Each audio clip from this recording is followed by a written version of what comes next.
Breaking news చూస్తున్నాం. మణిపూర్ లో ఇద్దరు మహిళలను నగ్నంగా ఊరేగించిన కేసుపై కాసేపట్లో సుప్రీంకోర్టులో విచారణ జరుగుతోంది. దీనిపై కేంద్ర రాష్ట్ర ప్రభుత్వాల నుంచి సుప్రీంకోర్టు సమాధానాలు కోరింది.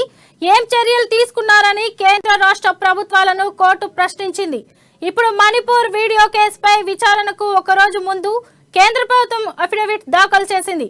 కేంద్రం అఫిడవిట్ దాఖలు చేసి రాష్ట్ర ప్రభుత్వ అనుమతి తీసుకున్న తర్వాత కేసు దర్యాప్తును సిబిఐకి బదిలీ చేసినట్లు కోర్టు తెలిపింది. కేసును త్వరితగతిన పరిష్కరించడం అవసరం. ట్రయల్ కోర్టును కూడా ఛార్జిషీట్ దాఖలు చేసిన నాటి నుంచి 6 నెలల్లోగా తన నిర్ణయాన్ని తెలియజేయాలని ఆదేశించాలని కేంద్రం విజ్ఞప్తి చేసింది.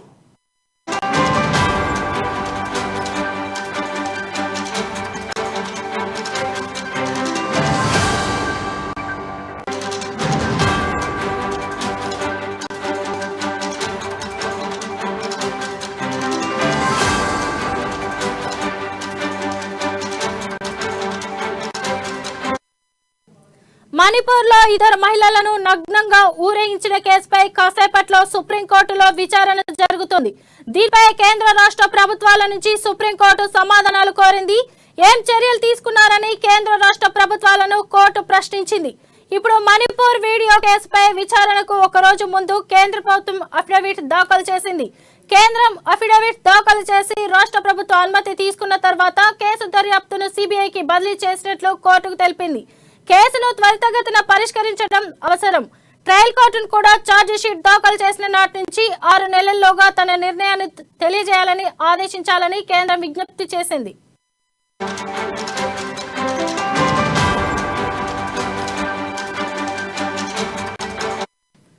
దీనిపై మరింత సమాచారం మా ఢిల్లీ ప్రతినిధి రాజ్ అందిస్తారు. చెప్పండి రాజ్. శోభా, గతంలో చెప్పినట్టుగానే సుప్రీంకోర్టు నేరుగా జోయిన్ చేసుకుంది. ఈ కేసుకు సంబంధించి సుమోటోగా స్వీకరించింది.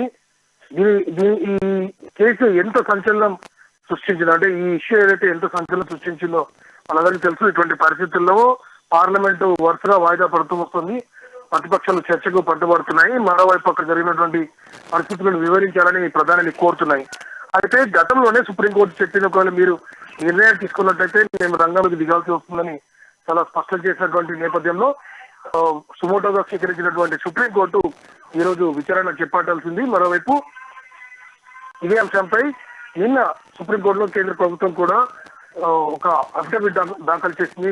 మణిపూర్ లో జరుగుతున్నటువంటి హింసకు సంబంధించిన అంశం రాష్ట్ర ప్రభుత్వ పరిధిలో అయినప్పటికీ కూడా తాము న్యాయపరంగా ఇతరత్ర సాయం చేయడానికి సిద్ధంగా ఉన్నామంటూ అందులో పేర్కొంది. అయితే ఈ కేసు పర్టికులర్ గా ఏదైతే మణిపూర్ అల్లర్లలో ఈ గిరిజన మహిళలపై జరిగినటువంటి దారుణ సంఘటనకు సంబంధించి ఆ వీడియోలో ఇష్యూ ఏదైతే ఉందో దానికి సంబంధించి సెంట్రల్ బ్యూరో ఆఫ్ ఇన్వెస్టిగేషన్ కి బదిలీ చేసినట్టుగా సుప్రీంకోర్టుకి కేంద్రం ఇప్పటికే వెల్లడించింది. దీనికి సంబంధించి 6 నెలల్లో దీనికి సంబంధించి పూర్తిగా విచారణ జరిపి ఇప్పటికే అరెస్ట్ అయినటువంటి నిందితులు ఎవరైతే ఉన్నారో వారితో పాటు దీనిలో ఈ వీడియోని అప్లోడ్ చేసిన ఎవరైతే ఈ ఇష్యూ మొత్తం కూడా స్ప్రెడ్ కావడానికి చేసిన వారిపైన కూడా చర్యలు తీసుకున్నట్టు వెల్లడించింది. మొత్తానికి మణిపూర్ అంశాన్ని మాత్రం సుప్రీంకోర్టు నేరుగా తీసుకోవడంతో ఇక దీనిపై ఒక సొల్యూషన్ వచ్చే అవకాశం ఉంది.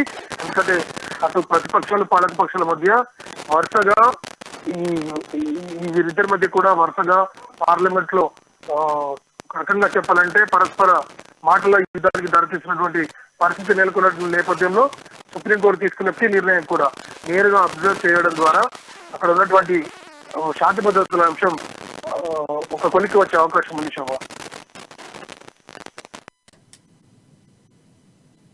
Right, thank you Raj.